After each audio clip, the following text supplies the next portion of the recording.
Alright, Eagles fans, buckle up and get ready for a wild ride, because we're diving into the latest drama swirling around our beloved Philadelphia Eagles.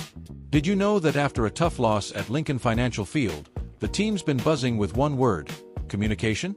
Yeah, that's right.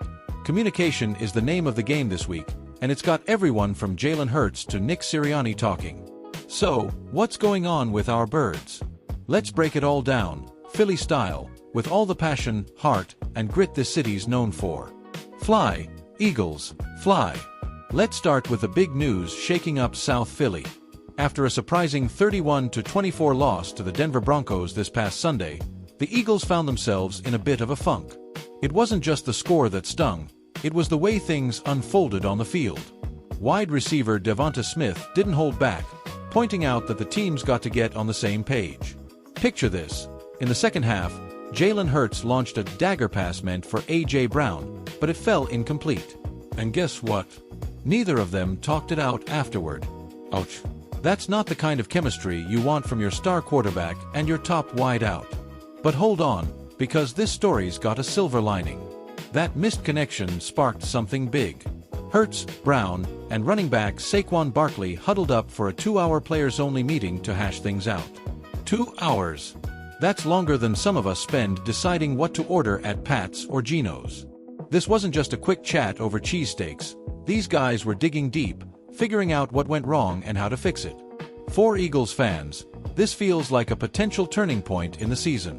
Could this be the moment that lights a fire under the team? We've seen it before. Think back to 2017, when the Eagles rallied around their underdog spirit, defied the odds, and brought home that glorious Super Bowl 52 trophy. Could history repeat itself? Let's dive deeper. Now, let's talk about what's been going wrong. The Eagles' offense?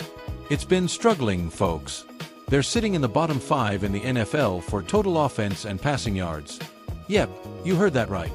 For a team with weapons like Hurts, Brown, Smith, and Barkley, that's a head-scratcher. A lot of fingers are pointing at offensive coordinator Kevin Patullo's play calling. Against the Broncos, the Eagles ran 44 passing plays and just 11 runs. 11! This is Philly, people. We're the city of the tush-push, the team that's supposed to pound the rock with Saquon Barkley bulldozing through defenses. That run-heavy identity has been the Eagles' bread and butter, going back to the days of LeSean McCoy and even further to the legendary Wilbert Montgomery. So, why the shift to airing it out? It cost them dearly on Sunday, and fans are not happy. But here's where things get interesting. Head coach Nick Sirianni is all about this players' meeting. He's practically beaming about it. In a press conference on Wednesday, he told NBC Philadelphia's Dave Zangaro, "Love the fact that we all get together and are looking for solutions to continue to get better. That's just not a coaching thing, that's just not a leaders on the football team, that's this team." You can feel the passion in his words, can't you? Sirianni's building a culture where players take ownership, where they're not pointing fingers but rolling up their sleeves to fix the problem. That's the kind of mentality that took the Eagles to the Super Bowl in 2022, even if they came up just short against the Chiefs. Let's zoom in on that culture for a second. Sirianni's not just blowing smoke, he's fostering something special. Imagine being a fly on the wall in that meeting room with Hurts, Brown, and Barkley. Jalen, the stoic leader who's been compared to Donovan McNabb for his dual-threat magic, is probably breaking down film, pinpointing where that dagger pass went wrong. A.J. Brown, the guy who can snatch a ball out of the air like it's nobody's business, is likely talking about route adjustments. And Saquon? He's probably pushing for more carries, reminding everyone he's one of the NFL's most explosive running backs when given the chance. This trio is the heart of the Eagles' offense, and their willingness to sit down and talk it out shows they're not giving up on this season. Now, let's put this in context. The Eagles are 2-3, sitting in a tough NFC East where the Dallas Cowboys and New York Giants are always lurking, ready to pounce. The division's been a bloodbath for years. Think of the epic battles between Brian Dawkins and Tiki Barber, or the time Reggie White sacked Troy Aikman into next week. This loss to the Broncos stings, but it's not the end of the world. Last year, the Eagles started 10-1 before hitting a rough patch, and they still made the playoffs. The difference now? They've got a short week to turn things around, with a Thursday night showdown against the Giants at MetLife Stadium. That's right, no time to sulk. As Sirianni put it, great, We get to play a game tomorrow. You don't have to sit with this loss for too long. That's the spirit, coach. Let's get into some numbers, because stats tell a story. The Eagles' offense is averaging just 19.8 points per game, down from 25.5 last season. Their passing game, which should be lethal with Hurts' arm and receivers like Brown and Smith, is averaging a measly 185 yards per game, 26th in the NFL. Compare that to 2022, when they were top 10 in passing and Hurts was an MVP candidate. On the flip side, their defense, led by Haason Reddick and a ferocious front seven, is still a top 15 unit, holding opponents to 22 points per game. But here's the kicker. The Eagles are fourth in the league in rushing yards, thanks to Barkley and Hurts' legs. So why only 11 runs against Denver? That's the million-dollar question. Let's bring in a fictional expert to break this down. I caught up with longtime Philly sports analyst Ray Didinger. Okay, in my dreams, but bear with me. Look, the Eagles are at their best when they lean on a run game. Didinger might say, Saquon Barkley's a game changer, and Jalen Hurts can break a defensive spirit with his legs. Throwing 44 times against a stout Broncos secondary was a gamble that didn't pay off. Patullo's got to trust his playmakers and get back to what works. Sounds like Ray's got a point, doesn't it? The Eagles' identity is physical, smash-mouth football. Think Jason Kelce pancaking defenders in the trenches, or Brian Westbrook juking linebackers out of their cleats. Speaking of Kelce, let's take a moment to honor the big man. Even though he's retired and breaking down games on ESPN now, his spirit still looms large at Lincoln Financial Field. The Eagles' offensive line, anchored by Lane Johnson and Jordan Mailata, is still one of the best in the NFL, giving Hurts time to make plays. But when the play calling leans too heavily on passing, it puts unnecessary pressure on that line and exposes Hurts to hits. Against the Broncos, he was sacked 3 times. 3. That's not the Philly way. So what's next for the Eagles? This Thursday's game against the Giants is a golden opportunity to right the ship. The Giants, coming off a 3-2 start, are no pushovers, but their secondary has been vulnerable, giving up 220 passing yards per game.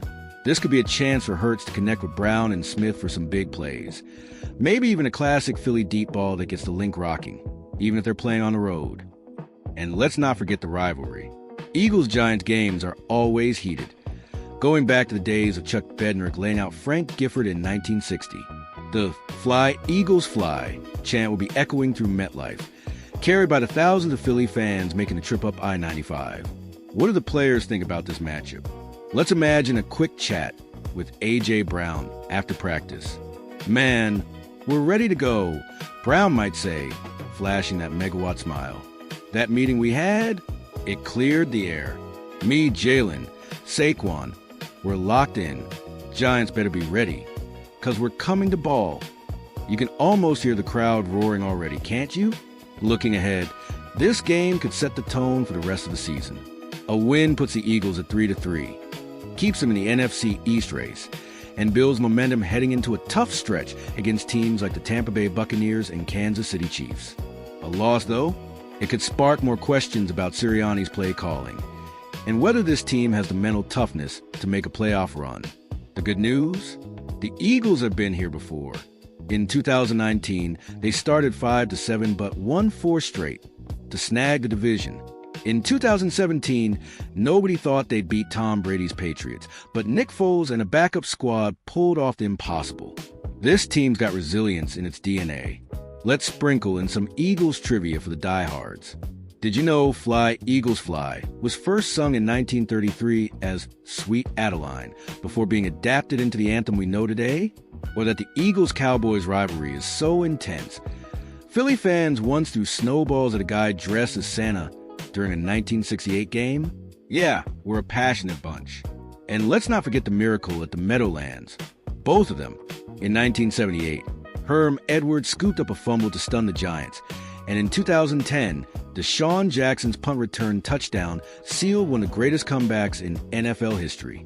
Moments like these are why Eagles fans live and breathe this team. Pop culture tie-in? Picture this. The Eagles season is like a Rocky Balboa training montage. They just took a punch from the Broncos, but they're back in the gym, well, the meeting room, ready to climb those art museum steps and come out swinging. And with Philly's own Kevin Hart probably cheering from the sidelines, he's a huge Eagles fan, you know the city's got their back. So what's the big picture? If the Eagles can fix their communication issues and get back to their run-heavy roots, they've got the talent to make noise in the NFC. Jalen Hurts, at just 27, is still growing into his role as a franchise quarterback. A.J. Brown and Devonta Smith are a dynamic duo that can rival any receiving core in the league. And Saquon Barkley? He's a human highlight reel waiting to explode. The defense, with guys like Reddick and Darius Slay locking down the secondary, can keep games close. If Patullo adjusts his play calling and Sirianni keeps the locker room united, this team could be a wild card contender or better. All right, Eagles fans, it's time to get hyped. The Birds take on the Giants this Thursday at 8:20 p.m. Eastern, and you don't want to miss it. Will Jalen Hurts silence the doubters? Can Saquon Barkley break loose for a 100-yard game? And will the Eagles defense make Giants QB Daniel Jones wish he stayed in bed? Tune in to find out and keep the faith, Philly. Whether you're chanting "Fly, Eagles Fly" at the Link, a sports bar, or your living room, let's show the NFL what the city's made of. Follow us for all the latest updates. And let's keep this Eagles train rolling. Go Birds!